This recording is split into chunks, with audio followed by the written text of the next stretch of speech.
Shalom, salam sejahtera bagi kita semua. Kepada yang terhormat, Bapak Ibu dosen penguji ujian kinerja. Perkenalkan, nama saya Doni Fernando Siaan, guru pendidikan agama Kristen di SMP Negeri 16 Bintan, sekaligus mahasiswa PPG dalam jabatan Batch 3 di LPTK Institut Agama Kristen Negeri Manado dengan nomor induk mahasiswa 2501060182. Pada hari ini, Jumat 10 Oktober 2025, saya akan melaksanakan praktek pembelajaran di SMP Negeri 16 Bintan untuk uji kinerja pada kelas 7 dengan tema Roh Kudus memperbaharui hidup orang beriman. Selamat menyaksikan. Shalom.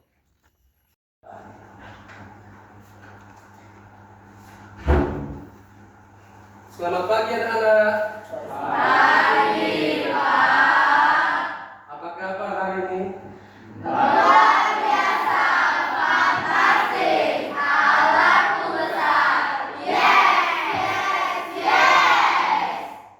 Bapak mau nanya dulu, kabarnya sehat semua? Sehat, Pak. Ada yang kurang sehat? Tidak, Pak. Puji Tuhan semuanya sehat. Perasaannya gimana hari ini? Senang, Pak. Ada yang lagi patah hati? Tidak, Pak. Oke, sebelum kita memulai pembelajaran kita, alangkah lebih baik kita memuji Tuhan terlebih dahulu. Dan juga nanti setelah lagu pujian, salah seorang siswa maju untuk berdoa memulai pembelajaran. Untuk lagu bisa diikuti lirik yang ada di depan.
Amin.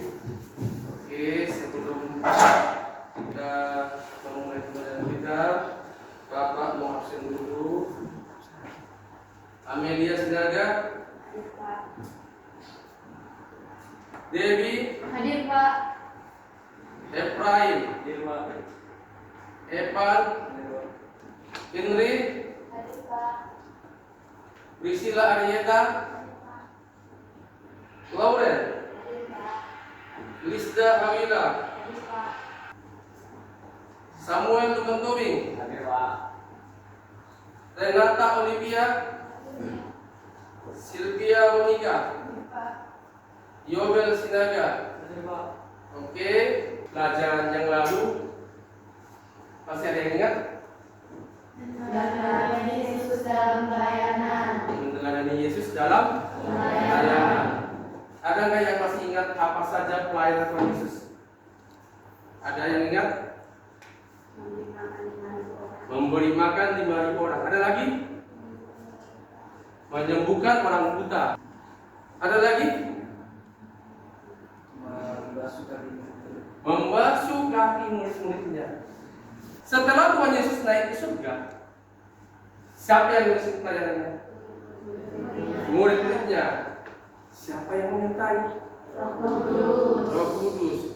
Itu pertanyaan selanjutnya. Ini untuk mematik kalian supaya lebih paham tentang siapa Roh Kudus itu. Pertanyaan Bapak, siapakah Roh Kudus itu? pribadi ketiga dari Allah. Siapakah Roh Kudus itu? Roh penghibur. Ada lagi? Siapakah Roh Kudus itu? Tadi udah jawab, pribadi ketiga. Roh yang menolong. Roh penolong, Roh penghibur, Allah Bapa, Allah Anak, dan Allah Roh Kudus. Peran Roh Kudus membimbing orang percaya, menghibur orang yang patah hati. Ya, itu peran Roh Kudus itu banyak ya, membimbing, menuntun, dan menghibur. Kalau orang terduga pasti dihibur kan? Siapa yang menghibur? Roh Kudus. Silakan dibagi HP-nya. Angkat aja, setuju sama mereka. Itu kodenya ya. Kita mau menguji pemahaman kalian tentang Roh Kudus.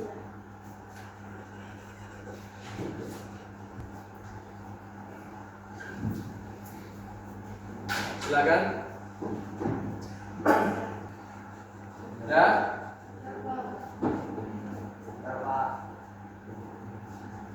Oke, sekarang ya.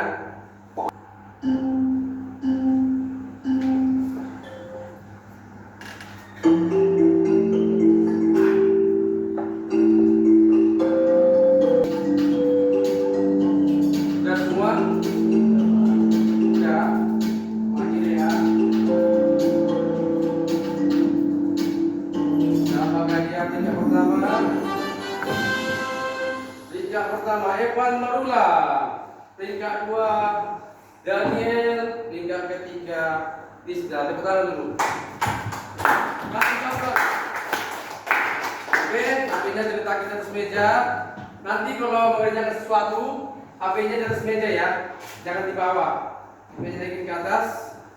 Oke, jangan ada selama pembelajaran yang megang HP sebelum ditangan oleh guru ya. Paham? Paham anak-anak? Paham, Pak.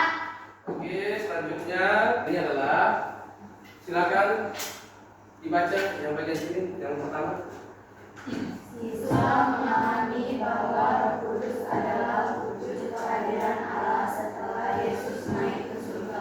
Silakan, yang laki-laki. Siswa dapat mengungkapkan cara Roh Kudus pada dalam hidupnya sehari-hari. Silakan. Siswa menjelaskan ciri-ciri manusia yang diperbaharui oleh Roh Kudus. Yang belakang. Siswa bersikap manusia yang telah diubah dan diperbarui oleh Roh Kudus. Oke, nilai yang kita akan capai selama pembelajaran hari ini ya. Capaian pembelajarannya adalah memahami ciri-ciri manusia yang telah dibaharui oleh Roh Kudus. Jadi inilah yang akan tercapai dalam pembelajaran ini, bagaimana ciri-ciri manusia yang telah diperbaharui oleh Roh Kudus. Itu ya, kita paham juga ciri-ciri manusia yang dibaharui oleh Roh Kudus adalah memiliki sikap yang baik, etika yang baik, perilaku yang baik, bicara yang sopan, perilaku yang santun. Oke? Jadi selama pembelajaran ada penilaian namanya. Ada penilaian pengetahuan atau asesmen yang ada nanti di akhir. Penilaian sikap selama pembelajaran adalah itu penilaian. Menilai sikap kalian, apakah selama pembelajaran ngobrol, mengganggu, itu adalah penilaian sikap.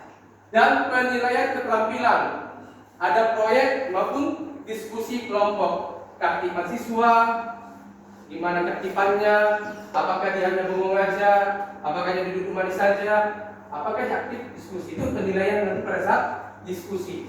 Paham ya anak-anak? Paham. Kita mau buka dulu Yohanes 14 ayat 26. Sebelum kita masuk video, kita generasi dulu dari Alkitab maupun dari video nanti. Yohanes 14 ayat 26. Silakan Evan baca buat. Tetapi penghibur di Roh Kudus yang akan diutus oleh Bapa dan Aku, dialah yang akan mengajarkan segala sesuatu kepadamu dan mengingatkan kamu akan semua yang telah kukatakan kepadamu. Oke. Di Kisah Rasul 1 ayat 8. Kisah para Rasul 1 ayat 8, silakan dibuka. Kisah para Rasul 1 ayat 8. Dan yang dapat silakan Amel. Nanti kamu akan menerima kuasa kalau Roh Kudus turun ke atas kamu, dan kamu akan menjadi saksiku di Yerusalem dan di seluruh Yudea dan Samaria dan sampai ke ujung bumi. Ya, tetapi kamu akan menerima kuasa kalau Roh Kudus turun ke atas kamu, dan kamu akan menjadi saksiku di Yerusalem dan di seluruh Yudea dan Samaria dan sampai ke ujung bumi. Kita akan menerima Roh Tuhan dan kita menjadi saksinya Tuhan. Jika kita pernah mendengar frase Roh Kudus dan kita ingin tahu artinya, dari mana kita harus memulainya? Ya, kita harus memulainya dari halaman pertama pada Alkitab. Tapi apa itu Roh Allah? Ya, jadi roh adalah cara penulis Alkitab berbicara tentang kehadiran Allah secara pribadi. Kata dalam bahasa Ibrani-nya adalah ruah. Ruah? Ya, benar. Tenggorokan kita harus benar-benar bersih di akhir pengucapan. Jadi apa itu? Ruah dapat merujuk kepada sejumlah hal yang berbeda. Namun kesamaan umumnya adalah energi. Energi? Kok bisa? Jadi ada energi yang tak kelihatan yang membuat awan bergerak atau cabang-cabang pohon bergoyang. Benar, angin. Jadi dalam bahasa Ibrani itulah ruah. Oke. Sekarang tarik nafas panjang. Kamu dapat merasakannya bukan? Di dalam? Ya, udaranya? Ya, tepatnya energinya. Alkitab untuk menggambarkan kehadiran pribadi Allah, sama seperti angin dan nafas yang tak kelihatan. Roh Allah juga tak kelihatan. Angin sangat kuat, dan demikian juga Roh Allah sangat kuat. Alkitab yang mengalami hal ini adalah Yusuf. Roh Allah memampukan dia untuk memahami dan mengartikan mimpi. Dan kemudian terjadi pula pada seorang pria bernama Bezalel, dan dia adalah seorang seniman. Roh Allah memperlengkapi dia dengan hikmat dan keahlian.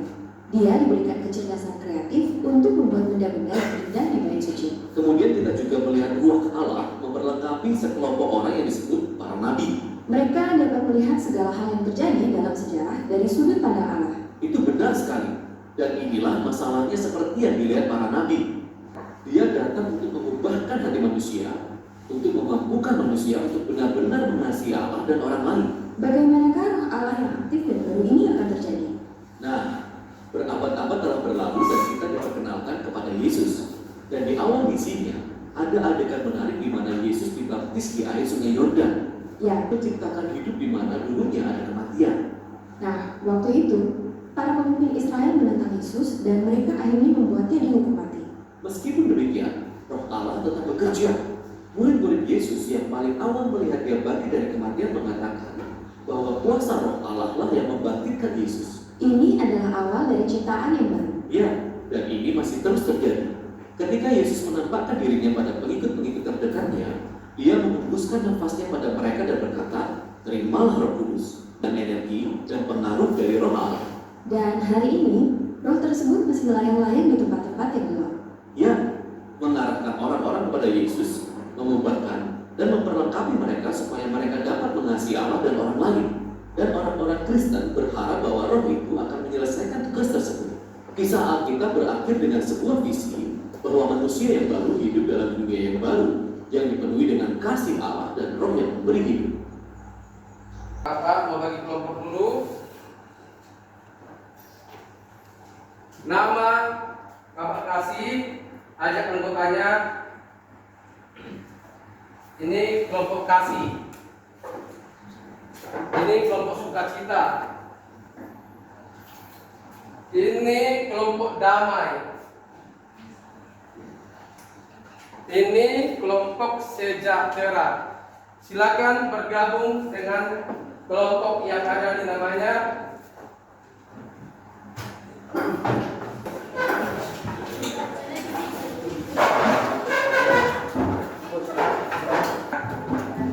Udah? Siapa ketuanya? Daniel, coba angkat tangan. Mana ketua kelompoknya? Sini ketua kelompoknya mana? Sini ketua kelompoknya? Samuel Tobing. Sini? Sylvia Monica. Oke, semua terpilih ketua kelompoknya. Sebelum kita memulai mengerjakan LKPD, Bapak hanya menyampaikan dulu kesepakatan kelas hari ini. Wajib membawa Alkitab, buku paket siswa setiap kali pelajaran agama Kristen. Semua bawa Alkitab? Bawa. Tidak boleh mengganggu teman, baik saat guru menjelaskan maupun ketika teman berbicara. Tidak boleh mengganggu ya. Ketika temannya berbicara bertangan kepada guru, tidak boleh mengganggu. Oke? Ketika guru menjelaskan juga jangan ada yang ribut, mengganggu teman, oleh teman, itu tidak boleh. Kesepakatan kelas ini bisa nggak dipahami? Bisa dilakukan? Bisa dilakukan? Oke.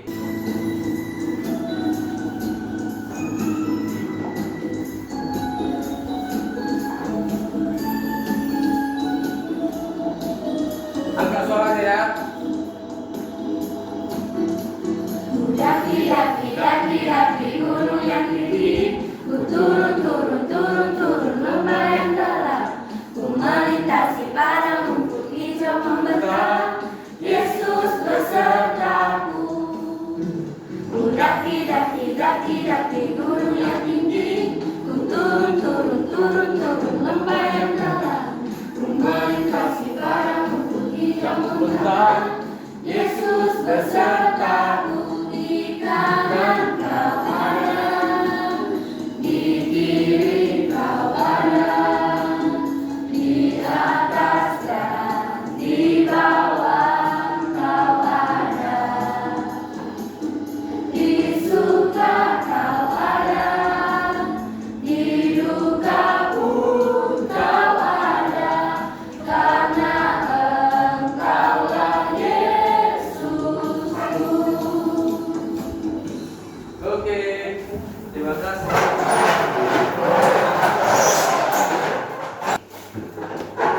Bapak bagikan LKPD beserta bintang 10 tiap kelas, tiap kelompok. Tiap kelompok akan mendapat 10 bintang. Ini tidak akan utuh selama kamu ribut di dalam mengerjakan LKPD dan selama proses pembelajaran. Boleh berkurang ketika ada berbicara tidak tertib. Oke, paham? Paham ya? Ini LKPD-nya, ini bintangnya. Ini LKPD-nya. Silakan, ini bintangnya. Ini LKPD-nya. Silakan diambil bintangnya. Ini LKPD-nya. Silakan bintangnya. Oke. LKPD silakan dikerjakan secara diskusi, jangan ada yang ribut, jangan ada yang kerjakan dengan tertib, diskusi dengan temannya. Selama pengerjaan, kalau anak-anak semua ada yang ribut ngobrol, akan ditarik 1 bintang. Oke, paham ya?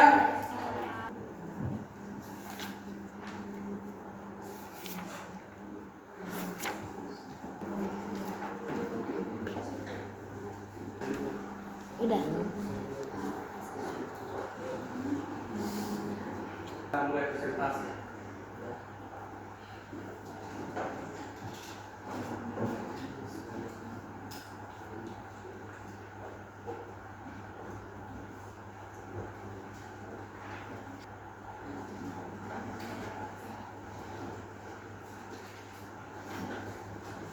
Oma 4, 3, 2, 1, 0. Oke. Undi secara acak. Siapa namanya kelompoknya mempresentasikan hasil diskusi kalian saat ini.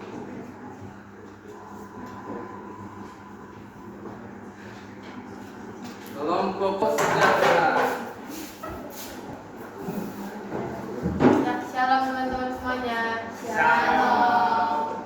Kami perwakilan dari kelompok sejahtera akan mempresentasikan hasil pengerjaan LKPD kami. Pertanyaan pertama, menurut Yohanes 14 ayat 16 sampai 26, jelaskan siapakah Roh Kudus itu? Roh Kudus adalah penolong, penghibur, dan roh kebenaran yang diutus oleh Allah Bapa tinggal di dalam setiap orang percaya. Pertanyaan kedua, menurut Kisah Para Rasul 2 ayat 1 sampai 13, jelaskan bagaimana wujud kehadiran Roh Kudus bagi orang percaya dan apa yang terjadi setelah mereka menerima Roh Kudus. Wujud kehadiran Roh Kudus tampak ketika turun dari langit seperti tiupan angin keras dan tampak lidah-lidah api yang hinggap di atas para rasul. Setelah menerima Roh Kudus, mereka dipenuhi keberanian dan kuasa, lalu mulai berbicara dalam berbagai bahasa yang sebelumnya tidak mereka ketahui. Pertanyaan ketiga, mengungkapkan peran Roh Kudus dalam hidup sehari-hari. Tuliskan cara-cara bagaimana Roh Kudus berperan dalam hidupmu sehari-hari. Berikan contoh yang konkret dari pengalaman pribadimu. Melakukan hal yang benar, menegur ketika saya berbuat salah, memberi penghibur saat saya sedih. Contoh nyata, saat saya marah kepada teman, Roh Kudus menegur saya untuk mengampuni dan tidak membalas. Pertanyaan keempat, jelaskan ciri-ciri manusia yang telah diperbaharui oleh Roh Kudus berdasarkan ayat Alkitab Galatia 5 ayat 22 sampai 23 dan pemahamanmu sendiri. Ciri-ciri manusia diperbarui oleh Roh Kudus melalui dua roh, kasih, sukacita, damai sejahtera, kesabaran, kemurahan, kebaikan, kesetiaan, kelemah lembutan, dan penguasaan diri. Orang yang diperbarui Roh Kudus hidup dengan hati penuh kasih. Pertanyaan yang terakhir, tuliskan sikap dan tindakan yang akan kamu ambil sebagai manusia yang telah diubah dan diperbarui oleh Roh Kudus. Bagaimana kamu menerapkan perubahan ini dalam kehidupan sehari-hari? Menunjukkan kasih kepada sesama, jujur dan rendah hati, rajin berdoa dan membaca firman Tuhan, sabar dan menguasai diri, tidak membalas kejahatan dengan kejahatan. Saya dapat menjadi teladan dan bukti nyata bahwa Roh Kudus bekerja dalam hidup saya. Oke, kasih aplaus dulu. Dan Bapak kasih kesempatan satu pertanyaan. Saya Pak. Siap, juga. Bagaimana Roh Kudus membantu kita dalam kehidupan sehari-hari? Dengan cara memperbarui hidup kita dalam kehidupan kita sehari-hari. Bagaimana tadi lari aja? Cocok? Memperbarui Kehidupan manusia. kehidupan manusia. Tadi sana jawabannya udah pas. Bertanya mengatakan itu pas, jadi kita kasih 1 bintang. Dan juga yang menambah jawaban kita kasih 1 bintang. Yang bertanya juga kita kasih 1 bintang. Oke, tepuk tangan semua. Nanti kesimpulannya dibacakan 1 orang setiap kelompok. Oke, dalam waktu 2 menit Bapak kasih waktu untuk menyimpulkan. Kesimpulannya hari ini adalah Roh Kudus adalah kehadiran Allah yang terus bekerja dalam hidup kita setelah Yesus naik ke surga, memberikan penghiburan, kekuatan dan bimbingan. Roh Kuduslah yang membimbing kita dalam kehidupan sehari-hari ya. Bisa dimengerti ya? Bisa, Pak. Melalui Roh Kudus kita diperbaharui secara terus-menerus, bukan hanya sekali saja. Pembaruan ini mengubah hati, pikiran dan perilaku kita. Roh Kuduslah yang mengubah hati dan pikiran dan serta perilaku kita. Ciri-ciri manusia yang terbaru Roh Kudus meliputi ketaatan pada firman, sikap syukur, kerendahan hati, kasih terhadap sesama dan kemampuan bertahan menghadapi godaan. Sebagai orang beriman, kita dipanggil untuk bersikap proaktif dalam memelihara hubungan dengan Roh Kudus dan menunjukkan perubahan nyata dalam hidup kita sehari-hari, menjadi teladan bagi semua dan sesama. Bisa menjadi teladan bagi semua dan sesama? Bisa, Pak. Bisa? Bisa diterapkan pelajaran hari ini? Bisa, Pak. Bisa diterapkan nilai-nilai Roh Kudus? Bisa, Pak. Apa nilai Roh Kudus? Kasih, Sukacita, damai sejahtera, kesabaran, kemurahan, kebaikan, kesetiaan, kelemah lembutan, penguasa. dari Google Form. Silakan di-scan yang nilainya nanti secara otomatis muncul di laptop Bapak. Silakan di-scan.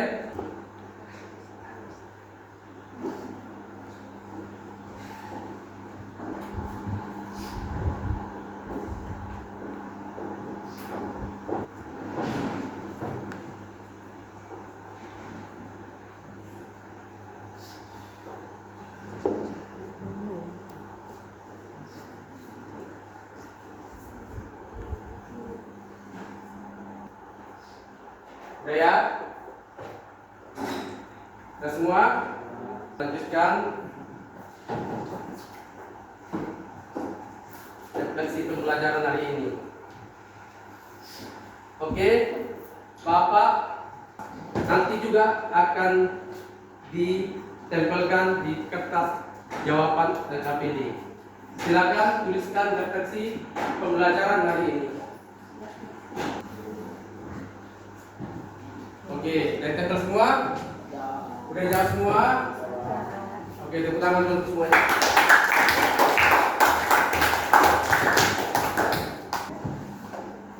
Oke, Bapak mengingatkan untuk minggu depan kita belajar tentang apa?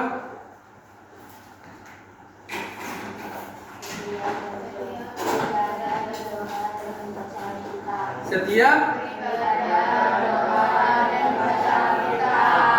ibadah bertujuan membaca Alkitab.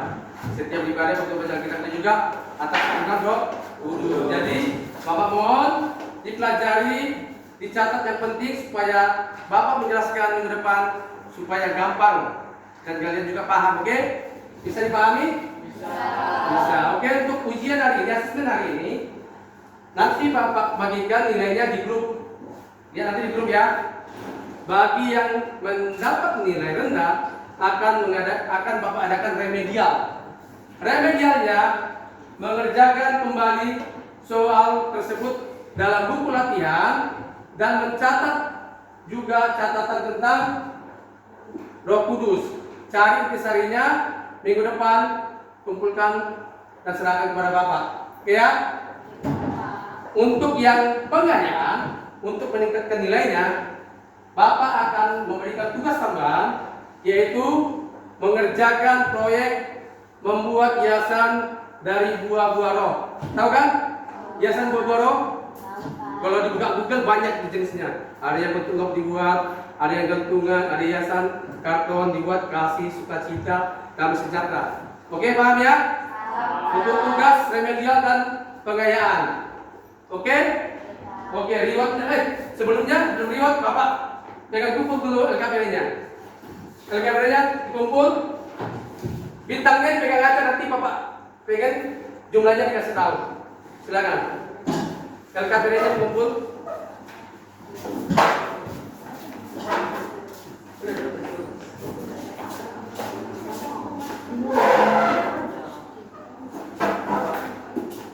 Kasih tahu bintangnya ya, bintang atau poinnya. Kelompok kasih mendapatkan berapa? 12 bintang. Tepuk tangan dulu.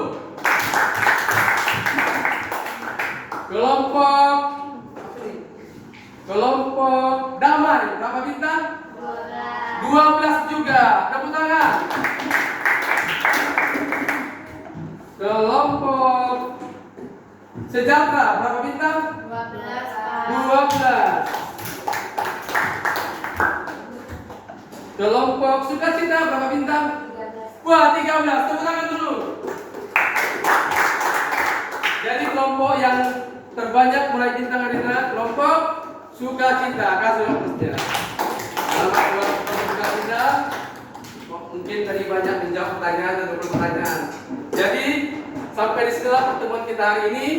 Apa yang kita pelajari hari ini bisa dipedomani, bisa dilakukan, bisa menjadi saksi Kristus, menjadi teladan bagi semua dan sesama.